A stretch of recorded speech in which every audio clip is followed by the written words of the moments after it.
今年台东县的热气球节已经第二礼拜了，也毋过今年台东的大房率平均只有5成，甲过去的8成是差真济，所以业者是拍拼来宣传。另外，台东县政府8月30开始会有3只越南台东直飞的包机哦，头一帮嘛已经客满了，业者嘛希望讲会当有固定的包机引进国外的观光客。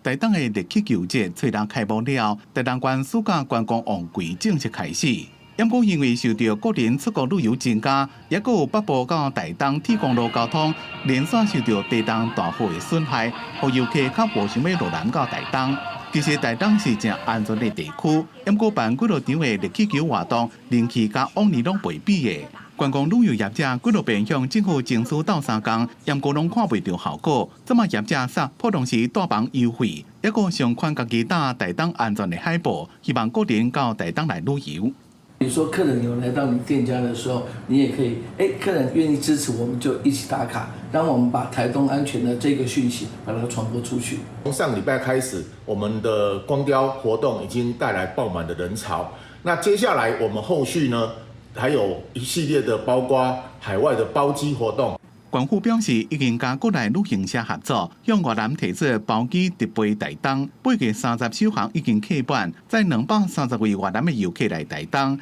也载230位台东的旅客去越南。业者讲，包机若常态化，会让创造外籍游客敢要出国的在地人更加方便的旅游环境。我们说3个梯次，那至少如果都客满的话，那有越南那边有690个人过来台东做旅游。